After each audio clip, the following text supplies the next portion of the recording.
Hello दोस्तों, तो मेरा नाम है आशा कश्यप पर स्वागत है आप सभी का हमारे यूट्यूब चैनल में। आई होप आप सभी अच्छे होंगे और मस्त होंगे। तो आज का हमारा मेजर 18 का छठा क्वेश्चन होने वाला है। तो चलिए देखते हैं क्वेश्चन क्या है। और आप लोगों का एग्ज़ाम के पहले जितना भी है इम्पोर्टेंट क्वेश्चन मेजर 16, 17 और 18 सबका करवा दिया जाएगा। मेजर 16 और 17 का तो कंप्लीट हो चुका है। अगर आप लोगों ने वीडियो नहीं देखा तो आप हमारे चैनल पर विजिट करके वहाँ से आप लोग प्लेलिस्ट बना हुआ अलग से मेजर 16, 17 और 18 ज्योग्राफी वीडियो का, ठीक है। तो आप लोग वहाँ से उसको देख सकते हो। और ये हमारा चल रहा है मेजर 18 का, तो धीरे धीरे ये भी कंप्लीट हो जाएगा। तो एग्ज़ाम के पहले आप लोगों का सारा कंप्लीट हो जाएगा। बस आप लोग सपोर्ट बनाए रखिए और चैनल को सब्सक्राइब भी कर लीजिए और वीडियो को लाइक ज़रूर कर दीजिएगा, ताकि आप लोगों के पास जो भी नोटिफिकेशन आए हमारे चैनल से जुड़ा हुआ वो आप लोगों को तक तुरंत पहुंच जाए, ठीक है। तो चलिए देखते हैं क्वेश्चन क्या है। तो क्वेश्चन क्या है, जनजातीय भूगोल से आप क्या समझते हैं, इसकी संकल्पना, प्रकृति एवं क्षेत्र की विस्तृत विवेचना कीजिए। यानी जनजातीय भूगोल क्या है उसके बारे में जानेंगे, उसकी संकल्पना, प्रकृति और क्षेत्र के बारे में, उसके बारे में जानेंगे, ठीक है। तो चलिए देखते हैं उत्तर क्या है।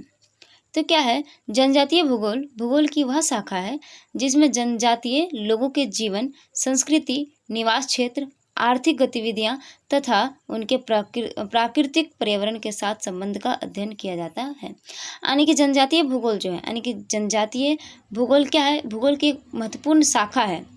तो क्या है, तो ये इनका संबंध किस प्रकार से प्राकृतिक के साथ है, उस चीज़ों का अध्ययन इसमें किया जाता है, ठीक है। आगे है, सरल शब्दों में समझे तो क्या है, किसी क्षेत्र में रहने वाले जनजातियों का जीवन और प्रकृति के साथ उनका संबंध जनजातीय भूगोल कहलाता है। यानी कि उनका संबंध प्रकृति के साथ किस प्रकार से है, इसका अध्ययन करना ही क्या कहलाता है, तो जनजातीय भूगोल कहलाता है। आगे जानेंगे, भारत में संथाल, मुंडा, उराव, भील, नागा आदि प्रमुख जनजातियां हैं। इनका जीवन जंगल, पहाड़ और प्राकृतिक संसाधनों से जुड़ा होता है।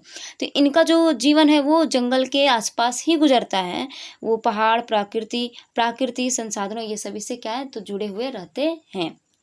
आगे है, जनजातीय भूगोल की संकल्पना का वर्णन हम निम्नलिखित रूपों में कर सकते हैं। क्या है, जनजातीय भूगोल की संकल्पना इस विचार पर आधारित है कि मनुष्य और पर्यावरण एक दूसरे से जुड़े होते हैं।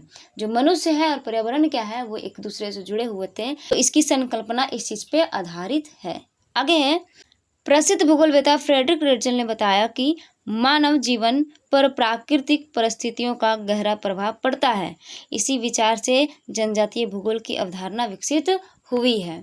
आगे है, जनजातीय भूगोल में मुख्य रूप से निम्नलिखित बातों पर ध्यान दिया जाता है। यानी कि इसका निम्नलिखित बातों पर अध्ययन किया जाता है। कौन कौन से बात हो गए, तो जनजातियों का निवास, यानी कि उनके निवास कैसा, वो किस प्रकार से रहते हैं, कैसा उसका निवास रहता है, उनकी भाषा और संस्कृति के बारे में, खान पान और वेशभूषा के बारे में, आजीविका के साधन, उनका जो आजीविका है वो जीवन चलाने के लिए क्या करते हैं, वो साधन के बारे में, प्राकृतिक संसाधनों का उपयोग, सामाजिक परंपराएं और जीवन शैली।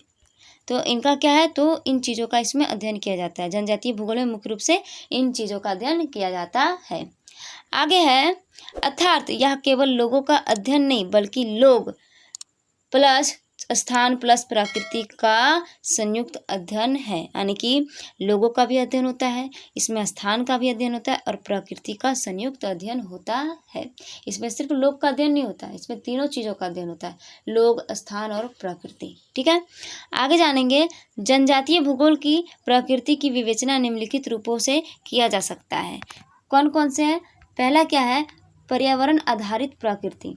इसमें क्या है, जनजातीय सामान्यतः जंगल, पहाड़ और दूरस्थ क्षेत्र में रहती है।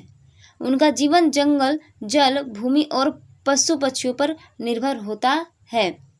जनजातीय जो है वो सामान्यतः जंगल में रहते हैं, पहाड़ों के आसपास रहते हैं और दूरस्थ क्षेत्रों में रहते हैं। उनका जीवन जो है वो जंगल, जल, भूमि, पशु पक्षियों ये सभी पे निर्भर होता है। यानी कि टोटल जो उनका जीवन होता है वो प्रकृति पे ही निर्भर होता है। आगे है, दूसरा है सांस्कृतिक प्रकृति। इसमें क्या है, हर जनजाति की अपनी अलग भाषा, नृत्य, त्यौहार और परंपराएं होती है, इसलिए इसका अध्ययन सांस्कृतिक दृष्टि से भी किया जाता है।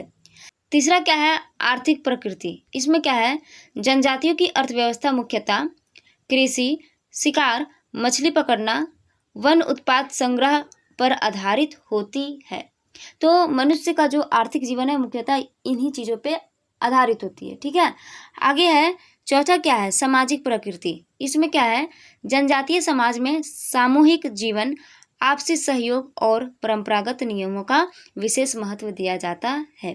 तो सामाजिक प्रकृति में क्या है कि सामूहिक समाज से जुड़ी चीज़ों का, जैसे सामूहिक जीवन हो गया, आपसी सहयोग हो गया और परंपरागत नियमों का विशेष महत्व इसमें रखा जाता है। आगे है पांचवा, परिवर्तनशील प्रकृति। तो क्या है, आधुनिक शिक्षा, सड़क, उद्योग और शहरीकरण के कारण जनजातीय जीवन में परिवर्तन आ रहा है, इसलिए जनजातीय भूगोल गतिशील विषय है। तो इसमें जब परिवर्तन आ रहा है तो इसलिए क्या है, ये जनजातीय भूगोल जो है एक गतिशील विषय है। आगे है जनजातीय भूगोल का क्षेत्र। तो इनका क्षेत्र क्या है, तो जनजातीय भूगोल का अध्ययन क्षेत्र बहुत व्यापक है। इसके अंतर्गत निम्नलिखित विषय आते हैं। कौन कौन से, पहला है जनसंख्या वितरण। तो क्या इसमें जनजातियाँ कहाँ रहती है और कितनी संख्या में रहती है, ये इनका अध्ययन इसमें किसमें किया जाता है, तो जनजातीय वितरण में किया जाता है। दूसरा है निवास पैटर्न। तो इसमें क्या है, पहाड़ी, वन या पठारी क्षेत्रों में बसावट। तो इनका जो निवास होता है मुख्य रूप से पहाड़ी, जंगल और पठारों के आसपास ही होता है इनका बसावट। तीसरा क्या है, आर्थिक गतिविधियाँ। तो आर्थिक गतिविधियों के अंतर्गत क्या आता है, खेती, वनोपज, हस्तलिप इत्यादि, यानी कि खेती करते हैं, फिर वन से प्राप्त जो उपज होते हैं उनसे उनका आर्थिक गतिविधियां चलती है, और हस्तलिप, ये सभी चीज़ों से इनका आर्थिक गतिविधियां चलता है। चौथा है सांस्कृतिक विशेषताएं। तो भाषा, धर्म, त्यौहार आदि इनकी सांस्कृतिक विशेषताएं होती है। पांचवा है प्राकृतिक संसाधनों का उपयोग।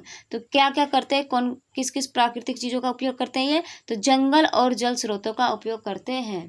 तो ये जंगल और जल स्रोत जो होते हैं उन सभी चीज़ों का इसमें उपयोग इन लोग करते हैं प्राकृतिक संसाधनों के अंतर्गत। आगे है जनजातीय भूगोल का महत्व। तो जनजातीय भूगोल का महत्व क्या है, तो पहला है जनजातीय संस्कृति और पहचान को सुरक्षित रखने में मदद करती है। दूसरा है क्षेत्रीय विकास की योजना बनाने में सहायता करती है। तीसरा है प्राकृतिक संसाधनों के संतुलित उपयोग को समझने में मदद मिलती है। चौथा है सामाजिक समानता और समावेशी विकास को बढ़ावा मिलता है। तो ये हमारा हो गया जनजातीय भूगोल के बारे में, ठीक है, उनकी प्रकृति के बारे में, उनके क्षेत्र के बारे में। तो आई होप आप लोगों को ये समझ में आया हो, और बहुत ज़्यादा इजी शब्दों का प्रयोग किया गया है। कोई ऐसा शब्द नहीं है जो आप लोग पढ़ के खुद से समझ नहीं सकते हो, ठीक है, और जहाँ तक हुआ है मैं समझाने का भी प्रयास की हूँ। तो आई होप वीडियो अच्छा लगा हो और आप लोगों के लिए यूज़फुल भी रहा हो। तो प्लीज़ वीडियो को लाइक कर दें और चैनल को सब्सक्राइब भी कर दें। तो चलिए मिलते हैं नेक्स्ट वीडियो में, अभी के लिए इतना ही, धन्यवाद।